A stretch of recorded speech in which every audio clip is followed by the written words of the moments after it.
की और क्या कहना चाहते हैं? मेरा नाम मोहम्मद जाबिर है। मैं यहाँ महू की शहर जामा मस्जिद में, महू शहर की जामा मस्जिद में इमाम हूँ। जी बताएं। मेरा नाम मोहम्मद जाबिर है। मैं महू शहर की जामा मस्जिद में इमाम हूँ।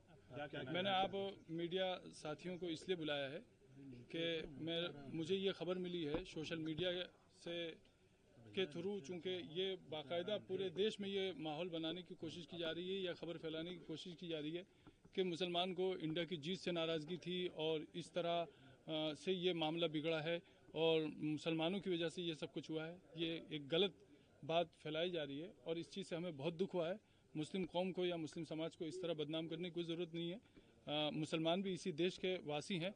ये परसेप्शन चूँकि देश में बहुत सारे लोगों ने पहले से ही बना रखा है कि मुसलमान जो है वो देश विरोधी हैं, और जबकि कहानी यहाँ पर जो शुरू हुई है वो इस तरह शुरू हुई है कि सबसे पहली चीज़ शासन प्रशासन से जिस तरह की चूक हुई है, उन चूकों के चलते यहाँ पर यह हादसा हुआ है। दोनों तरफ के लोगों से की सहमति, शासन की, प्रशासन की मौजूदगी में और बीचवानी में रखकर ये बात तय हुई थी कि जामा मस्जिद के इस रूट से किसी तरह का जुलूस नहीं निकलेगा। रात को जो जुलूस निकला उसकी पहली बात तो कोई परमिशन नहीं थी, उसकी कोई आगवानी करने वाला नहीं था। वो एक उपद्रवियों की भीड़ थी। वो इंडिया की जीत के नाम पर मस्जिदों और धर्म स्थलों के बाहर सिर्फ शोर शराबा करना और नारा करना उनका काम था। लोग नमाज से जब निकले हैं तो उस वक्त में ये भी हुआ है कि सुतली बम मस्जिद पर फेंका गया। अब इसका इंडिया की जीत से क्या लेना देना था? क्या मस्जिद पर बम फेंकने से इंडिया की जीत का जश्न मनेगा? ये बहुत बुरी बात हुई है और इस चीज़ का हमें बहुत दुख है कि एक तरफ गलती करने वाले गलती कर रहे हैं, दूसरी तरफ कुछ लोग ऐसे हैं जिनके हाथ में किसी भी तरह का सोशल मीडिया का कोई सा भी प्लेटफॉर्म या आईडी है तो वो उसके थ्रू ये फैलाने की कोशिश कर रहे हैं कि मुसलमान जो है वो देश का विरोधी है और इंडिया की जीत से उसको तकलीफ है वगैरह वगैरह वगैरह। हम इस चीज़ से बहुत दुखी हैं और हम बहुत साफ साफ कहना चाहते हैं कि हमारी मस्जिद न पाकिस्तान में है, न हमारे महल्ले बांग्लादेश में है। हम इसी हिंदुस्तान के निवासी हैं, इसी हिंदुस्तान में हम रहे हैं, इसी हिंदुस्तान में हम रहते हैं, इसी हिंदुस्तान के साथ हमारा रिश्ता है। इस तरह की बातें करना ये और फिर कुछ लोगों की तो मैं समझता हूँ कुछ लोगों की तो रोजी रोटी या नेतागिरी या उनका अपना जो भी प्रोफेशन है वो तो हिंदू मुस्लिम पर चल रहा है। तो उन लोगों के पास पद है या ओहदा है या पावर है, वो इस तरह की बात करते हैं, उनको शोभा नहीं देता।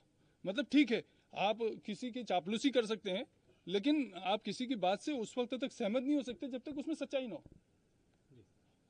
लेकिन जो आरोप लगाए जा रहे हैं दूसरी तरफ से भी, मैं उसी आरोप तरफ से लगाए जा रहे हैं।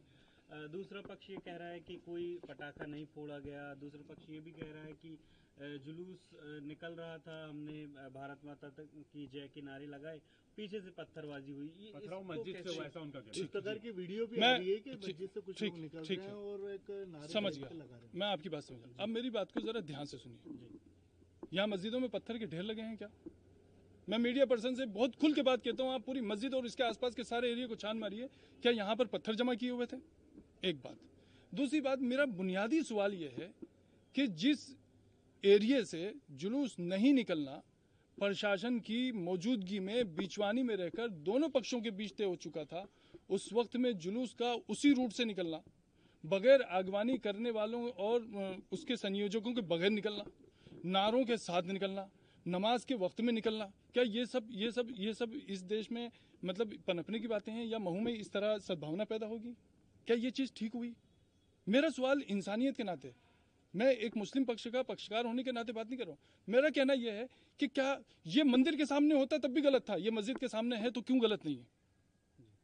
अगर ये मंदिर के सामने होता तो गलत था, तो ये मस्जिद के सामने है तो क्यों गलत नहीं है? तो ऐसी जो बातें आ रही हैं कि जुलूस तो निकाल सकते हैं, जैसा कि आपने कहा कि क्या बिना परमिशन के जुलूस निकलेंगे? मैं आपसे लिखा हुआ ले लूं? नहीं, देश की जीत के जुलूस के लिए कोई रूट तो होता है, कुछ गाइडलाइंस तो होती हैं, कुछ तो व्यवस्था होती है। नहीं तो पॉलिटिक्स अगर कोई वो होता तो बिल्कुल गाइडलाइन होती है, तो देश की जीत का तो नहीं, देश की जीत के जश्न, आपने बताया, मेरी बात सुनो, देश की जीत के जश्न के लिए कुछ तो थोड़ा तो कहीं तो कुछ तो पाबंदी होगी ना। जो वीडियो मार्केट में चल रहे हैं उसमें मुस्लिम समाज के लोग पत्थर फेंकते हुए नजर आ रहे हैं, उस पर क्या कहना है? नहीं, दूसरी तरफ से तो फूल आ रहे थे, बस यही कहूंगा मैं। यानी कि दोनों तरफ से पथराव हुआ। बिल्कुल ठीक है, मैं मान रहा हूँ ना भाई, पथराव ऐसा नहीं, मैं ये नहीं कह रहा हूँ। अब रात को मुझे किसी मीडिया पर्सन ने पूछा कि साहब जिन लोगों ने किया है वो उपद्रवी थे, मुसलमान में जिनके रिकॉर्ड खराब है उन्होंने किया, तो मैंने कहा उधर से तो दूध के दूल्हे फेंक रहे थे। ये तो कोई बात नहीं हुई ना, मतलब अच्छा नहीं लगता। कोई एफआईआर वगैरह की गई है? नहीं, मैंने पर्सनल अभी कोई एफआईआर नहीं की है, लेकिन मेरा लोगों से, सभी तरफ के लोगों से मेरा यह आह्वान है कि अगर किसी का वाकई कोई नुकसान हुआ है तो उस नुकसान के लिए वो पुलिस को आगाह करें और अपनी नुकसानी की रिपोर्ट वाकई सच्चाई के साथ जो बात है वो प्रशासन के सामने रखें, ताकि उसके दिल में ये नहीं रहे कि भाई प्रशासन में किसी तरह की जो है निष्क्रियता है। एक चीज़। दूसरी चीज़ मैं एक और कहना चाहूँगा, जो आप लोगों से मीडिया वालों से आप बहुत बहुत प्यार के साथ कहना चाहूँगा कि प्लीज़ मेरी कौम पर इस तरह के इल्ज़ाम मत लगाइए। मेरा नाम मोहम्मद। प्रेस वाले थोड़ी लगा रहे हैं। नहीं, इस तरह के इल्ज़ाम, देखिए सुनिए मेरी बात सुनिए। एक और सवाल उठता है कि अभी तक जो कार्रवाई हुई है शासन प्रशासन, पुलिस प्रशासन की तरफ से, उससे आप संतुष्ट हैं? अभी तो आने वाला वक्त बताएगा कि कितनी संतुष्टि मिलती है, कितनी नहीं मिलती, क्योंकि प्रशासन को भी काम करने के लिए अपना टाइम चाहिए और बिल्कुल होना चाहिए, रहेगी। और आप हमसे कहिए कि हमें क्या करना है, हम करने के लिए तैयार हैं, शांति के लिए क्यों नहीं करेंगे। हमने प्रशासन से कहा है कि हम पूरी तरह जो है। अच्छा, एक चीज़ और, लोग इस तरह खबर फैला रहे हैं मुसलमानों क्या, आग तो मुसलमानों की दुकान में लगी है, गाड़ियाँ तो मुसलमानों की चली है और घरों में घुस के तो मुसलमानों के मारा गया। आप मुझे 2-4 वाकई ऐसे बता दीजिए कि हिंदुओं के घर में घुस के मुसलमानों ने मारा हो, मुसलमानों ने 2-4 दुकानों को आग लगा दी हो, 10-5 बाइकें जली हो। मेरा खुला चैलेंज है भाई, मैं खुल के बोल रहा हूँ। नहीं, मेरी बात नहीं समझा।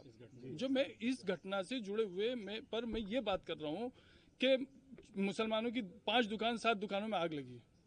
मुझे आप बताइए कि ऐसे 2 दुकानों में 4 दुकानों में आग लग गई क्या?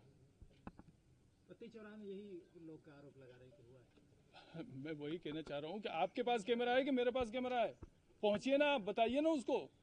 अगर मैं बता दूंगा यहाँ पर कि एक मिनट मैं अगर ये बता दूंगा कि यहाँ मुकेश भाई की दुकान में आग लगी है तो आप लोग सब पहुंच जाएंगे। वहां जाने के बाद जब पता चलेगा कि मोहम्मद भाई की दुकान में आग लगी है तो आप वापस कैमरा लेके आ जाएंगे। ये कुछ मीडिया पर्सनों की सच्चाई है। काजी साहब, हमने दोनों पक्ष दिखाए हैं, समस्या ये है कि दोनों पक्ष से एक ही तरह के आरोप लगाए जा रहे हैं मीडिया पर। अच्छा, मीडिया पर दोनों तरफ का? नहीं, मीडिया पर भी वो एक ऑन अ लाइटर नोट कि वो मीडिया पर नहीं, बस एक दूसरे पर दोनों ही पक्ष के एक जैसे आरोप हैं। वो कह रहे हैं कि वहां से आगजनी हुई, दूसरा पक्ष कह रहा है कि इधर से पत्थरबाजी और आगजनी हुई। ठीक है जी, सीसी कैमरा उठाइए, हम प्रशासन से निवेदन करेंगे और आग्रह करेंगे कि सीसीटीवी कैमरा उठाइए और उसमें चेक कीजिए और पता चल जाएगा कहाँ से आगजनी शुरू हुई है। कोई बात नहीं, ठीक है, आरोप प्रत्यारोप की सच्चाई तो प्रशासन कर ही लेगा। फिलहाल आप क्या अपील करना चाहेंगे? अभी भाई शांति बनाने में जिसका जो सहयोग लग सकता है उसको सहयोग देना चाहिए और शहर को पुरानी हालत पर वापस आना चाहिए और जो सद्भावना पहले बनी हुई थी उससे बेहतर सद्भावना का माहौल बनाने की कोशिश करना चाहिए। ठीक है, थैंक यू, शुक्रिया। पहले ही बता दें, आपका नाम बताइए। अमित जोशी, युवा मोर्चा पूर्णनगर अध्यक्ष महू। अमित भाई, ये बताएं कल जो घटना हुई उसमें क्या कहना चाहेंगे, क्योंकि उसमें आपका भी नाम आ रहा है। जो मुस्लिम समाज है उनका ये कहना है कि अमित जोशी आए थे जुलूस लेकर, उसके बाद फिर घटना शुरू हुई और पथराव हुआ।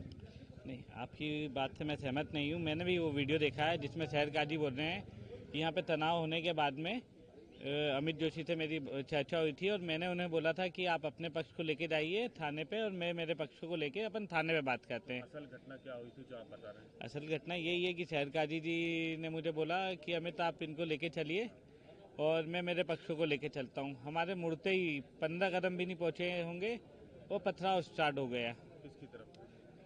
मस्जिद की तरफ से पथराव स्टार्ट हुआ है। कम से कम मेरे देखते देखते मस्जिद से कम 300-350 लोग एक साथ आकर पथराव कर रहे थे। और ये देखने की बात है कि उस जगह पे पत्थर उस समय नामो निशान नहीं था पत्थर का, कहाँ से पत्थर आए, कैसे आए, छतों से भी पत्थर गिरे। घटना जो हुई उसको लेकर क्या कहना चाहेंगे? इस तरह की जो घटना है दुर्भाग्यपूर्ण घटना है और जैसे मुसलमानों का पाक महीना होता है, इस पाक महीने के अंदर शहर काजी ने जो किया है उसको आरोप प्रत्यारोप लगाया, इसको शहर कभी नहीं भूल पाएगा और ना ही इनको माफ करेगा। कितनी जगह घटना हुई थी और ये सवाल आपका अच्छा है कि कितनी जगह घटना हुई है। जैसे विवाद की जो मुख्य जगह थी वो जामा मस्जिद थी।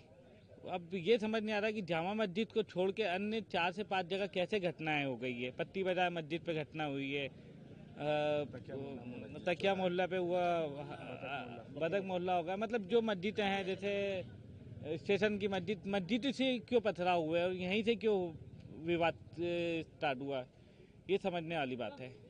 आप क्या पक्ष करना चाहेंगे? आपका हमारा तो पक्ष यही है कि जिन्होंने स्टार्ट किया है, भले ही हिंदू पक्ष हो या मुसलमान पक्ष हो, न्याय होना चाहिए उनके साथ में। FIR करवाई आप लोगों ने? हाँ, FIR